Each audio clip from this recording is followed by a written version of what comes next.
Hello friends, welcome to another video of mathematics series. Here we will see certain important questions that have been asked in various competitive examinations. Let's start with the first important question. If x plus y plus z equals to 9, then the value of x minus 4 cube plus y minus 2 cube plus z minus 3 cube minus 3x minus 4 multiplied by y minus 2 multiplied by z minus 3 is, क्या पूछा है? यदि x plus y plus z equals to 9 होगा तो x minus 4 cube plus Y minus 2 cube plus z minus 3 cube minus 3x minus 4 multiply by Y minus 2 multiply by z minus 3 का मान कितना होगा? उससे पहले हम एक आइडेंटिटी देख लेते हैं. a cube plus B cube plus C cube minus 3abc equals to क्या होता है? a plus B plus C A square plus B square plus C square minus A B minus B C minus C A. ठीक है, वैसे 4 formulas होते हैं इसके अलग अलग, हम इस पे देखते हैं. If a plus B plus C equals to 0 होगा तो मेरा आंसर क्या होगा? a cube plus B cube plus C cube minus 3abc equals to 0 होगा. चलिए अब क्वेश्चन देखते हैं. क्या मैं x plus Y plus Z equals to 9 को ऐसे लिख सकता हूँ? x minus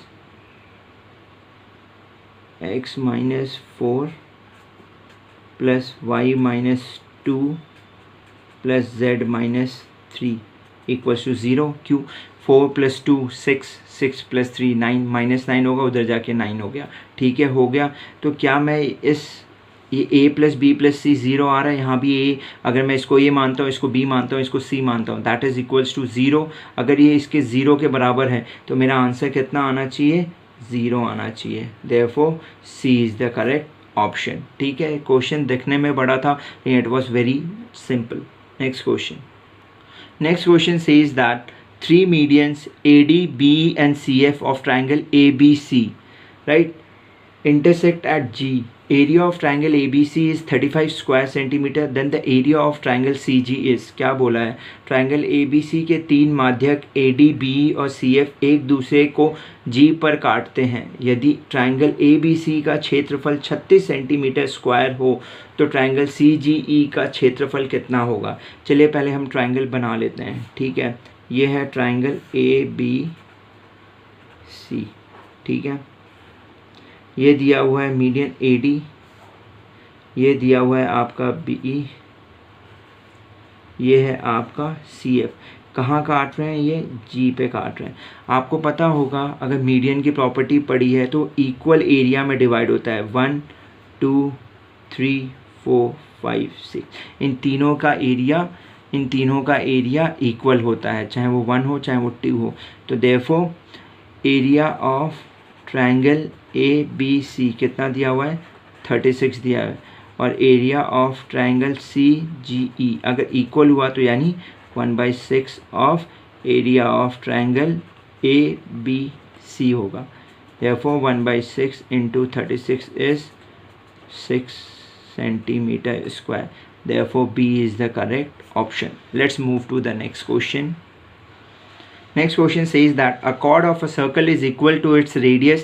A tangent is drawn to the circle to an extremity of the chord. The angle between the tangent and the chord is. एक वृत्त का जीवा उसकी त्रिज्या के बराबर है. जीवा के छोर पर वृत्त में एक स्पर्श रेखा खींची जाती है.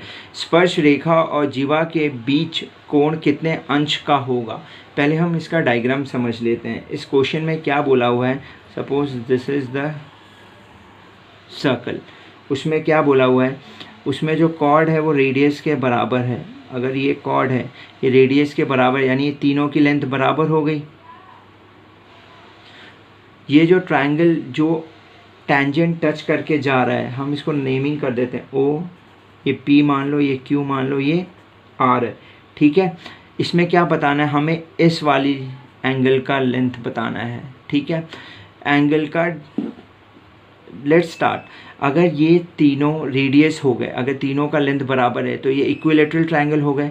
तो ये 60, ये 60, ये 60. और आपको पता है रेडियस से अगर कोई टेंजेंट टच करके जाता है सर्कल को तो रेडियस से वो 90 डिग्री बनाता है. कितना बनाता है? 90 डिग्री बनाता है. तो यहाँ पे क्या गिवन है? ध्यान से देखना आप.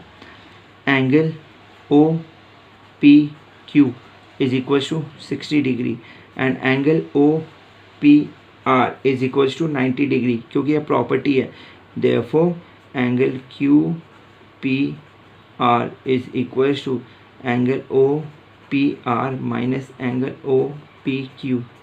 Therefore 90 minus 60 is 30 degree. Therefore A is the correct option. समझ में आया आपको? Let's move to the next question. Next question says that the difference between simple and compound interest compounded annually on a sum of money for 3 years at 10% per annum is rupees 93. The sum will be 10 प्रति वर्ष पर 3 वर्ष के लिए किसी राशि पर साधारण चक्रवृद्धि ब्याज जिसे प्रतिवर्ष संयोजित किया जाता है के बीच अंतर रुपीज़ 93 का है. राशि कितनी होगी? ठीक है, 2-3 तरीके हैं इसको करने का. हम सबसे सिंपल तरीका लेंगे. Difference between CI and SI का इसका फॉर्मूला क्या होता है? For 3 years.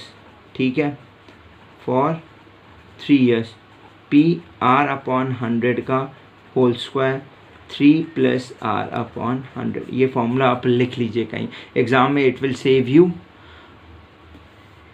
Right, PR upon 100 का whole square 3 + R upon 100 is equals to difference. Difference कितना दिया हुआ है? 93 का दिया हुआ है. P we have to find. R कितना है? 10 अपॉन 100 का होल स्क्वायर 3 + 10 अपॉन 100. राइट, क्या हुआ? अब यहाँ 93 हो गया, यहाँ P upon 100 multiply by 31/10. This is 3. Therefore P equals to rupees 3000. क्या ऑप्शन में 3000 है? बिल्कुल है. C is the correct option. Let's move to the next question. The next question says that the angle of elevation of top and bottom of a flag kept on a flag post from 30-meter distance are 45 degree and 30 degree respectively. Height of the flag is, we have to find the height where √3 is equals to 1.732. क्या बोला है? एक ध्वज स्तंभ पर रखे ध्वज के शीर्ष और 30 मीटर की दूरी के उन्नयन कोण क्रमशः 45 और 30 डिग्री है. ध्वज की ऊंचाई कितनी होगी? चलिए इस क्वेश्चन को समझते हैं. इस क्वेश्चन में क्या बोला हुआ है? 30 मीटर की दूरी है. राइट, ये फ्लैग है हमारा. ठीक है, ये 30 मीटर है. ये कितना बना रहा है? 45 डिग्री. और ये कितना बना रहा है? 30 डिग्री.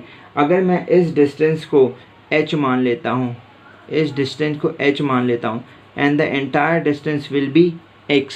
ठीक है, तो अब मैं इसको कैसे सॉल्व करूँगा?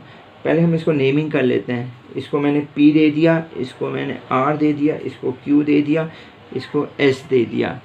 तो हम पहले बड़े वाले ट्रायंगल को लेंगे. In triangle PQR. ठीक है, इसमें क्या होगा? PQ upon QR equals to 10 45 degree. Therefore PQ कितना है हमारा? X है. QR कितना है आपका? 30 है, equals to 1. Therefore X equals to 30 आ गया.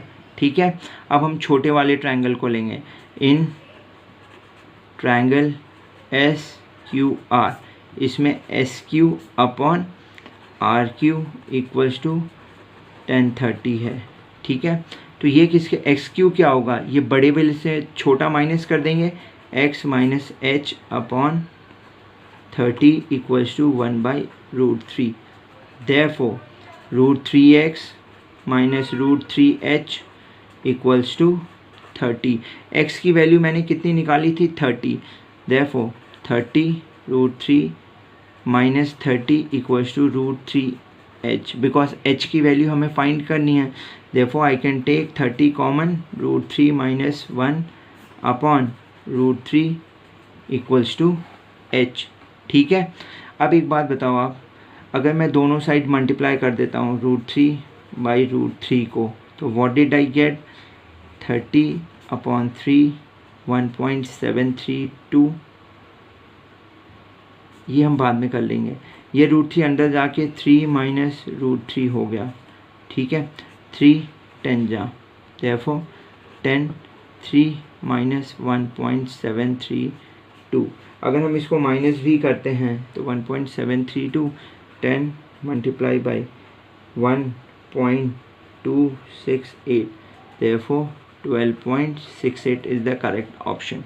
Therefore क्या 12.68 option में है? D is the correct option. That's all for today. If you like this video, please share it, subscribe it and hit the bell icon. Thank you. जय हिंद, जय भारत.